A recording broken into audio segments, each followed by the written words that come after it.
So welcome to the next tutorial of ethical hacking and penetration testing with Kali Linux. So I have told you in the previous tutorial about anonymous footprinting, pseudo anonymous footprinting, and loads of other stuff. So you might be thinking that why footprinting is much important, but you must have already have had some random idea as to why it is that important and what kind of strategy it is exactly.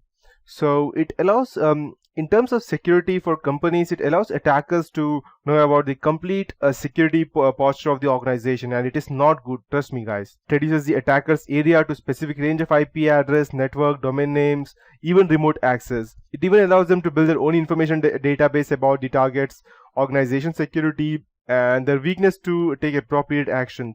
And it is also easy for them to get the actual environment they are going to break, and they can also go ahead and create a home environment in the same way that they have in the organization. So for attackers to build a hacking strategy, there are a few things. That is knowing security posture, performing footprinting on target organization in a systematic and a methodological manner.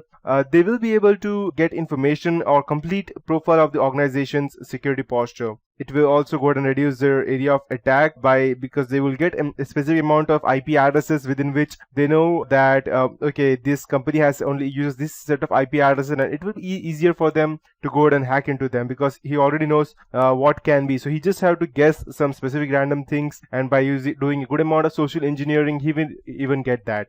After that, we have building information database. As I told you, going ahead and creating a virtual network at home based on the similar organization structure. And then finally drawing the network map, that is combining footprinting techniques such as tracert tool, which allows the attacker to create network diagrams of the target's organization network presence. This map allows or this map network represents the understanding of the target's internet footprint, and these network diagrams can also guide in the attack. So coming back to the next point, there are a few objectives of footprinting.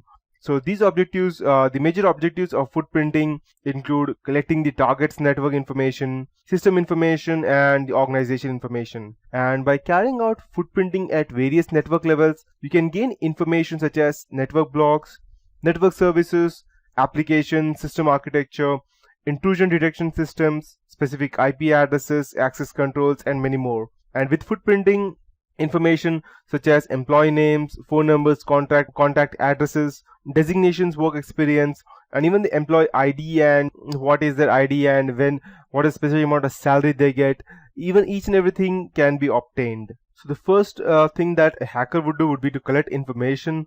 That would be its objectives. The network information can be gathered by performing a WHOIS database analysis or trace routing, and it includes domain name, internal domain names, network blocks, IP addresses of reachable system, rogue websites or private websites, TCP and UDP services that the company is running, their access control mechanisms, that is ACLs, and networking protocols, VPN access points, intrusion detection system and how they detect and how they are running on which protocols, analog or digital telephone numbers, authentication mechanisms, and system enumeration. So these things come under the collecting network information.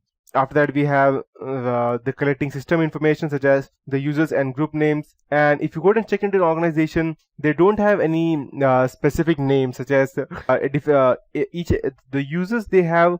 The username is almost the same. Let's say for my PC, let's say if the name of my company is let's say XYZ, or let me take a specific random name, let's say Mercedes for example. So the name of my company is Mercedes. So the name of the system's users would be Mercedes 1, Mercedes 2, Mercedes 3, and or Mercedes hash PRO1, Mercedes hash PRO2. So it's quite easy to gather. Even if you get one specific user's name, it will be easier to guess the other user's name.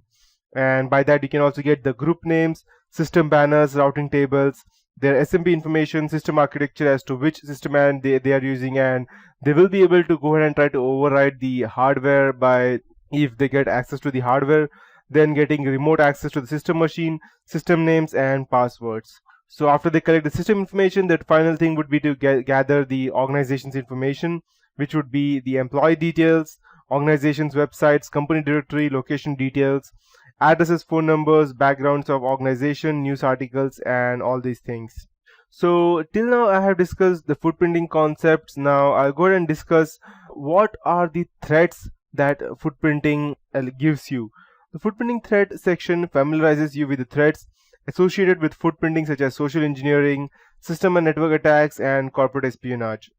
These include attackers gathering valuable system and network information such as account details, operating system, installed applications, network components, servers, and many more.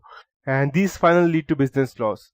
So the first and the foremost important thing would be social engineering, because it is if any other attack fails, such as let's say if you have an updated Windows 8, or if in your PC, organization you're not at all using any version of Windows, which is quite not possible, but let's say to be secure you're only using Linux, so that you don't have to let's say worry about any person hacking your organization. Or if you have applied each and every patch of Linux, Ubuntu or Fedora, whichever you're using, or even Red Hat, but still hackers can gain access via social engineering. So what is social engineering? Social engineering means without using any intrusion methods, hackers can directly or indirectly collect information through persuasion or any other means, and the crucial information gathered by the hackers and the employers without their consent.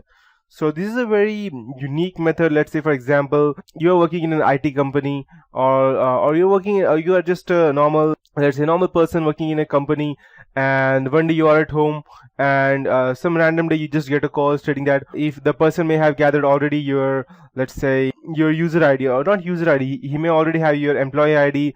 Yeah, he may have gathered there by just looking over you when you're just going ahead and crossing your subway line on the road, and he has your employee ID. So he will just call you and tell you, hello sir, I'm calling you from this company. That means the same company in which you are working.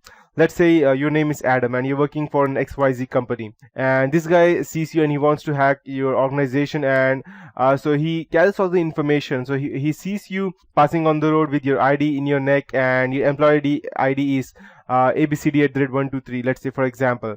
So he will just go ahead and call you, hello sir, I believe your name is Mr. Adam. You'll say yes, and then he will tell you, okay, so I believe I am calling you from your company, that's XYZ. I am the network manager over here, and due to some reason I'm unable to access your password to your PC, and so can you just help me with that? And before I proceed, I believe ID would be ABCD@123. So you will think, okay, this guy knows my address, he knows my name, he knows my employee ID, so he must be the real guy who is from the IT department. So you will just go ahead and give him out the username and then password, and then finally he will have what he needs, and he will just go ahead and he won't even go ahead and directly disconnect the call. He will just tell you, okay, thank you sir, I'm able to access your system now, and by the time you access your system tomorrow, I will have full maintenance done on your system. And he will close the call in a very good manner, and you will think, okay, I just helped this guy, so you will feel good. But when next day you reach the office, and you'll come to know somebody has already accessed all the information, and you are the person who gave the information, and you are the only person responsible, and you will be the one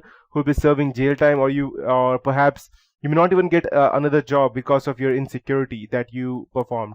So these are the ways as to how any person can gather information via social engineering attack. After that, we have system network attacks, information leakage, privacy loss, corporate espionage, and business loss. So these are different ways as to how we can go ahead and gather information on a specific person. We are using loads of other techniques, and yes.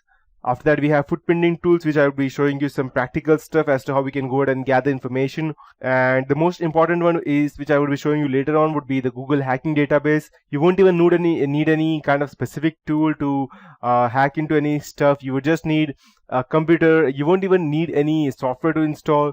You won't even need the administrator right to go ahead and just gather information. You just need a computer with the internet access, and just the access of Google is more than enough for you. So yes. So I will be teaching you that in the next tutorial. That is it for this tutorial. In the next tutorial, I'll be teaching you about the footprinting tools and gathering information via Google hacking database.